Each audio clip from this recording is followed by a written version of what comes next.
luego también montamos un masterclass en Honduras, y es muy interesante, porque me hace gracia, ¿no? Aquí fue muy interesante porque en Honduras no se había hecho nunca nada.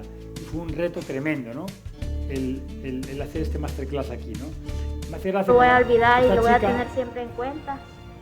Se hubiera muerto si no hubiera ido. Curioso, ¿eh? Una chica joven con un tumor endobronquial súper complejo. Que menos esperaba. Se lo agradezco a Dios primeramente, como les digo, y a ustedes por todo su gran cariño, por hacer las cosas con amor, con dedicación y por dar todo por las personas que más lo necesitamos. Muchas gracias. El conocer a Diego González fue definitivamente un milagro. Fue en un momento que necesitábamos en este hospital porque nosotros nos quedamos sin cirujanos de tórax. Un amigo en común, que es un cirujano de tórax de Guatemala, me escribe y me dice si nos interesa conocer a Diego, que es un cirujano de tórax español que anda apoyando por todo el mundo a los pacientes con cáncer de pulmón o con tumores que se consideren irresecables. Definitivamente nosotros le dijimos que sí, nos pusimos en contacto con Diego, inmediatamente me llamó, ya se presentó y me dijo que él era una persona que él pagaba todo para venir a estos países. Pues nosotros le presentamos 2 pacientes que teníamos en ese momento y él inmediatamente dijo, yo llego con mi equipo, llego con amigos cirujanos de tórax de otra parte para operar a los pacientes. Él lo único que nos pidió fue que le diéramos una cena el día antes de irse, imagínense ustedes. Entonces, el tratar a Diego, el conocer ese espíritu y esa humanidad de una persona que tiene tanta experiencia a nivel mundial, que anda como un gitano por todo el mundo, operando los casos más difíciles y con excelentes resultados, y poder tenerlo en nuestro país ayudando a nuestros compatriotas nos llenó de muchísima satisfacción y muchísima alegría. Diego vino acá el día 16 de junio, se fue a conocer Roatán y después se vino directamente el 17 a operar a nuestros pacientes. Vino a conocer el hospital, se impactó mucho, conoció a los pacientes en la noche, ya se presentó de una manera humana, muy sencilla, muy cálida, dando una total confianza al paciente. Se operaron el jueves estos pacientes con unos resultados impresionantes, pacientes que nunca antes se había hecho este tipo de cirugía en el país. Es definitivamente un honor para el Instituto Nacional Cardiopulmonar tener esta primera experiencia en Honduras. Es un honor poder tener a Diego como un contacto que va a seguir viniendo a Honduras a seguir operando estos pacientes, y lo mejor de todo es el éxito que tuvimos, donde los pacientes se egresaron 3 días después sin ninguna complicación. Nosotros estamos muy orgullosas y muy satisfechas de todo esto y agradecemos a Diego, que siempre lo vamos a llevar en nuestro corazón, y como dice su libro, imposible nada. Y esto es algo que hay que repetirlo, imposible nada. Cuando se quiere hacer las cosas con el corazón, se pueden hacer. Bueno, pues eso fue una experiencia muy interesante, sobre todo porque esos 2 pacientes nadie los hubiera operado allí. Eran tumores por dentro del bronquio que requerían una reconstrucción, muy complejos, ¿no? Bueno, pues también tuve la oportunidad de ir a Australia, a operar allí, que fue realmente increíble conseguir la licencia, imaginaros, tremendo, pero lo conseguimos. Y luego, pues en Arabia Saudí me han vestido de todo, ¿no? Fijaros ahí, en Arabia Saudí, en Abu Dhabi, me he vestido de... He dado conferencias mimetizado, en Irán hasta tuve tiempo para ir a hacer parapente. Fijaos que voy con la corbata, con el flyer, con todo, no tenía tiempo. O iba y lo hacía o me iba a casa a cambiar, así que decidí hacerlo. Y bueno, son experiencias que uno guarda, ¿no? En Egipto también estuve en varias ciudades operando, las condiciones son duras, como ocurre en África. Делать самые щадящие операции на легких. Сегодня ведущий мировой хирург Диего Гонсалес Ривас провел в Тюмени показательные операции. Он продемонстрировал технологию по удалению злокачественной опухоли легкого через один прокол. Такие вмешательства.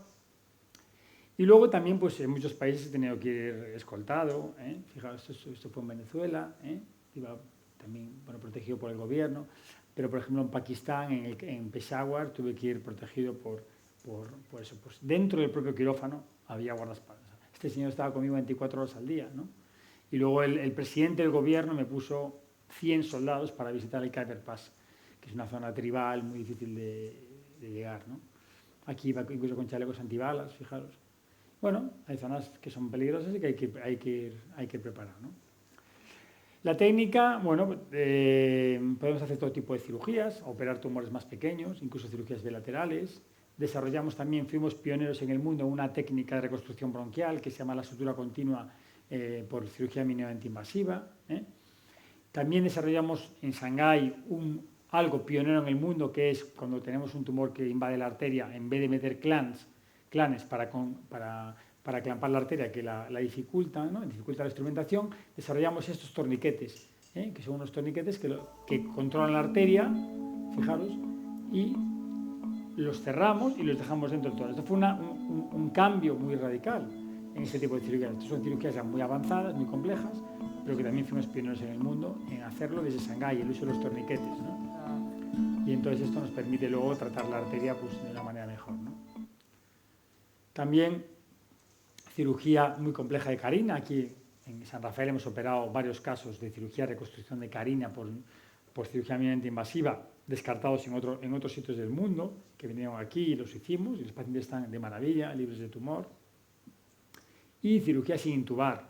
Hicimos las primeras cirugías del mundo en pacientes sin intubar, aquí, con César, y de hecho le hemos hecho ya en muchos países. Yo he ido con César a operar a muchos sitios, en cirugía sin intubar, con Humberto Aymerich del Quirón, precisamente estuvo conmigo hace 2 semanas en Kuwait, 3, y es una técnica que nació aquí, es decir, en 2014 empezamos a hacer cirugía por primera vez en el mundo en pacientes sin ventilación mecánica, y esto es lo menos invasivo, es decir, el paciente con una incisión pequeñita y aún encima no te intuban, no te conectan a un respirador, imaginaos la recuperación del paciente, ¿no?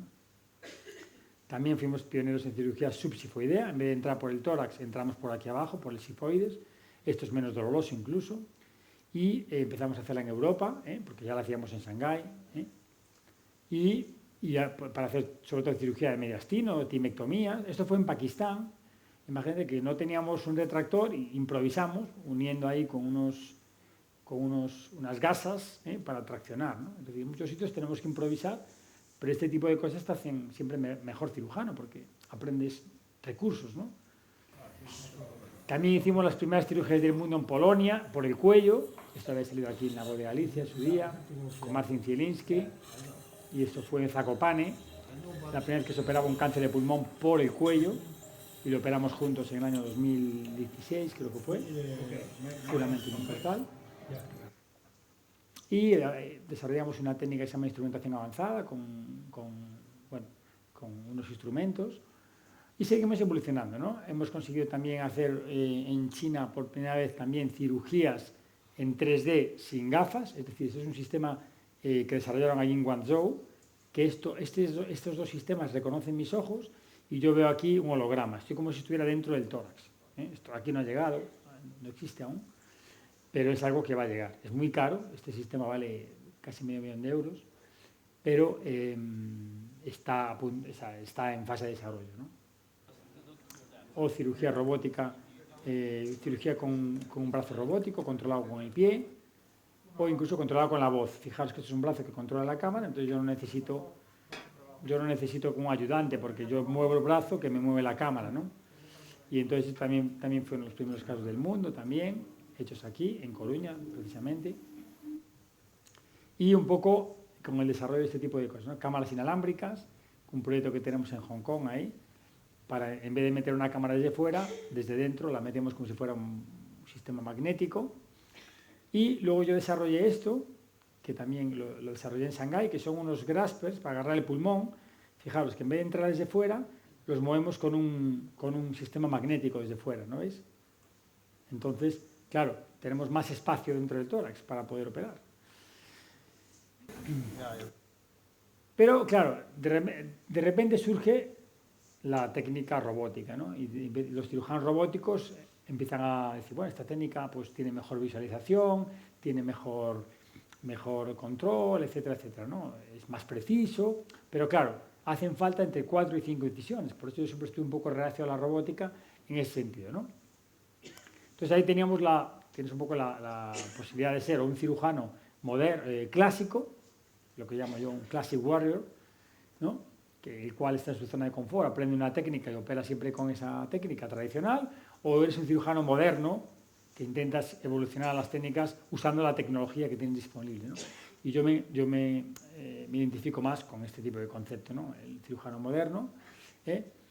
Pero claro, si yo quería adoptar la cirugía robótica tenía que usar 4 o 5 incisiones, con lo cual si yo estaba haciendo una, tenía que ir atrás para usar un robot que tiene 4 brazos, que era el robot existente que había, ¿no? Por eso yo siempre fui reacio a la cirugía robótica. Y César, me acuerdo que me lo decía muchas veces, en los últimos años me decía, Diego, ¿por qué no usas la robótica? Y yo decía, joder, es que yo, con un uniportal voy rápido, barato, ¿sabes? Pero César me lo decía muchas veces, ¿eh? Cuando estabas en San... Porque el San Rafael fue pionero en eso. Fue el primero que trajo un robot a Galicia. Y yo creo que de los primeros en España que tuvo un robot moderno, el robot XY, que es el que tenemos ahora, ¿no? Entonces yo iba a San Rafael a operar y lo tenía allí. Y César me decía, joder, pero digo, ¿y la robótica? ¿Por qué tienes que meterte a la robótica y tal? Y yo, es que, no sé, 4 incisiones no me convencen, ¿no? Porque era como éticamente para mí volver atrás, ¿no? Pero surgió una idea. Y entonces dije yo, ¿por qué no desarrollamos un robot uniportal?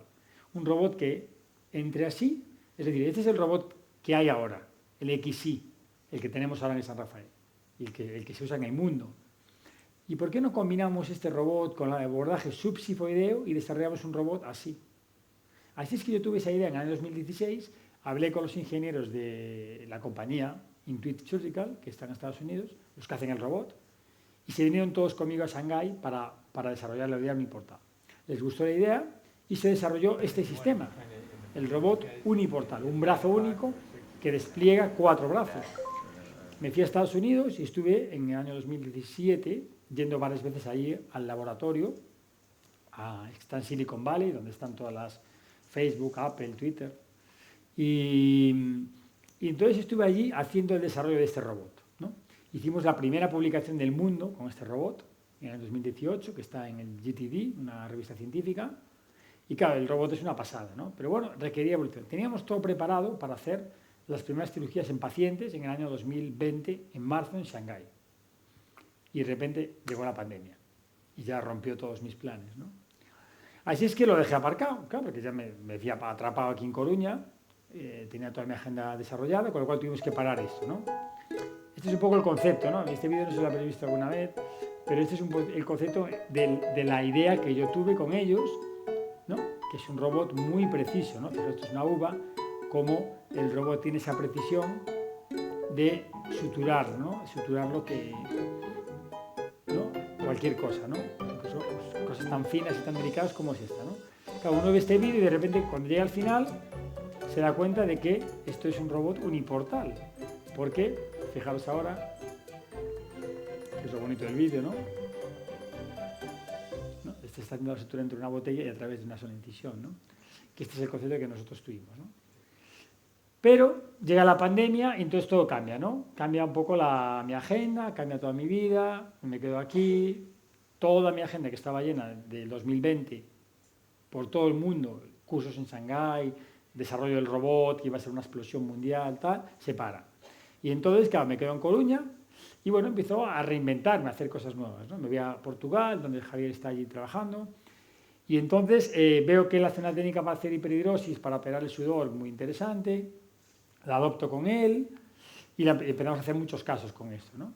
Al mismo tiempo, en febrero del 2020, justo antes de la pandemia, rodamos un documental en los Balcanes, en el cual un equipo de Movistar Plus me siguió por los Balcanes, que está disponible en Movistar, se llama La España Llena, donde yo siempre pongo conmigo de manifiesto la Coruña, es una parte incrustada tanto en el cerebro como en el corazón. Digamos que La Coruña para mí es la ciudad más bonita del mundo, donde nací, donde he crecido, donde tengo mi familia, mis amigos. Voy a La Coruña cada 3 meses y me voy a cenar con mis amigos y digo, por favor, unos percebes. Y es que eso es como tomarme, no sé, un manjar, es el manjar de los dioses. Entonces es cuando realmente me doy cuenta del tesoro que tenemos, ¿no? en España y en concreto yo en Galicia. Bueno, el documental está muy bien, lo podéis ver en Movistar Plus, se llama La España Llena. Y entonces este documental se iba a estrenar en Movistar Plus. Entonces a raíz de esto, el programa de la resistencia de Broncano me invitan para hablar de la técnica y para presentar el documental, ¿no? Pues voy al programa de Broncano, como ya sabéis, muchos. Broncano me cuenta, bueno, yo sabía que tenía el problema del sudor, le digo, oye, te operamos con una técnica nueva, tal, ¿cómo, tal? Así es que al final lo convence y se viene a Lisboa a operar. Lo operamos en Lisboa, le solucionamos el problema y luego esto se hace viral porque salen todos los medios de comunicación y empezamos a recibir un montón de pacientes y al final tenemos que montar una clínica que ya la tenía Javier montada en Lisboa, pero la montamos en Madrid porque era una avalancha tremenda. Operamos en Coruña a muchos pacientes, pero el hecho de muchos pacientes de venir hasta la Coruña pues les impide, y en vez de operar a otros sitios, lo centralizamos en Madrid, ¿no? Yo llevo siempre conmigo... ¿Qué ocurre? Que durante este periodo, yo estoy más en Coruña, ¿no? Y en Coruña me doy cuenta de que, como paso más tiempo, tengo más tiempo para pensar. Y entonces, fijándome en la idea que me había dicho César de usar el robot, y yo mirando al robot, no paraba de mirarlo, y digo yo creo que esto se puede adaptar. Porque claro, yo estaba esperando, pero claro, la pandemia no sabía lo que iba a durar, y el robot ese con un brazo único estaba en fase de desarrollo. Y entonces empiezo a mirar el robot y digo yo, esto tiene 4 brazos, yo creo que lo podemos adaptar por una sola incisión. Así es que pensando, pues le digo a César un día, oye, vamos a hacer una cirugía robótica con 2 incisiones, nada más. Y entonces, así es. Esto es en septiembre del 2021, hablo con César y le digo, vamos a hacerla, con 2 incisiones. Había hablado con mis compañeros de Shanghái, que ellos lo habían adaptado allí, después de que estábamos hablando ya meses, porque lo compraron justo el robot. Yo estaba en contacto con ellos por vía online todos los días y desarrollamos la forma de hacerlo con 2. Así es que dije a César, lo podemos hacer por 2, seguro, de esta manera. Y cambio la configuración del robot completamente. Y entonces meto un brazo por una, otro, y cambio todo, todas las reglas del juego. Y entonces me doy cuenta que sí que se puede hacer. Y claro, mi experiencia en robótica era poca, solo la que había tenido en Estados Unidos. Pero me doy cuenta que la robótica es muy fácil de hacer, ¿no? Así es que empezamos a hacer cirugía con 2 incisiones y vemos que va bien. Y hicimos como 3 o 4 casos nada más, ¿no? Y cuando estábamos un día en quirófano, aparte ese día habíamos hecho una retransmisión a la Resistencia, yo tenía en mente la posibilidad de hacerlo con una incisión, pero lo veía como complicado, ¿no? Pero lo tenía en mente. Entonces me dice Javier, que estamos en quirófano, me dice, oye, ando por una, venga. Y dije, ¿cómo? Venga, va, por una. Y como ya había pensado en ello y habíamos hecho un caso previo ese día, y había ido todo tan bien y lo veía por una. Y dije, es que por una va a ir bien. Metimos todo y hicimos la primera cirugía del mundo, ¿no? Entonces, ¿qué hice? Volví a cambiar la configuración de nuevo y metí los 4 brazos por una sola incisión. De esta manera. Claro, los ingenieros del robot, la gente decía que era imposible, que el robot no estaba diseñado para eso, que no se podía hacer. Pero claro, yo como cambié todo y lo pensé de otra manera, lo rediseñé, lo reprogramé de otra manera, se pudo hacer. Así es que en septiembre del 2021 hicimos la primera cirugía robótica uniportal del mundo en el San Rafael, que fue una lobectomía por un tumor de pulmón. Y bueno, pues fue de maravilla. Fue una recuperación espectacular, la paciente y eso fue lo que nos fue animando a hacer cada vez más y más, ¿no? Entonces, bueno, creamos algo nuevo. Claro, fijaros que aquí lo que hay que hacer es recolocar todo de otra manera. Claro, los brazos tienen que entrar por una incisión, hay que saber colocarlos, hay que saber... Y claro, unos cirujanos amigos míos de Bucarest, cuando vieron que yo había hecho esto, y ellos eran cirujanos robóticos, me dijeron, Diego, vamos a montar un programa de robótica aquí en Bucarest, en un hospital supermoderno, uniportal. Entonces fui allí, les enseñé cómo hacerlo y empezamos a hacer casos, y claro, haciendo mucho volumen en Bucarest, fui cogiendo mucha experiencia y perfeccionando la técnica cada vez a mejor, y cada vez más cómodo. Entonces, claro, minimizamos todo, de hacer 4 y 5 incisiones, de hacer solo una, pues fue una cosa brutal, ¿no?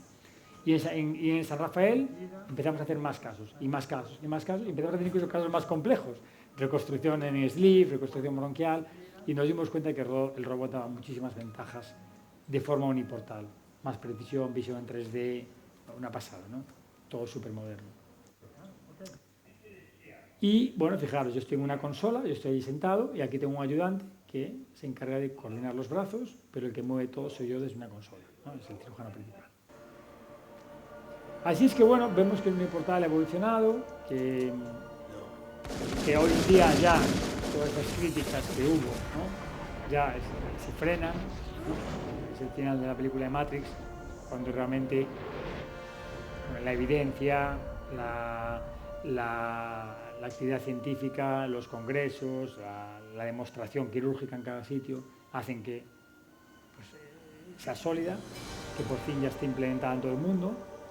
Ahora tenemos un nuevo reto, que es implementar la cirugía robótica uniportal. De hecho, ya está en 10 países desde septiembre implementándola, pero aún queda un largo camino, porque claro, requiere una serie de complejidades técnicas, que requiere una habilidad especial, digamos, pero yo creo que es un camino parecido al del Uniportal Bats, ¿no?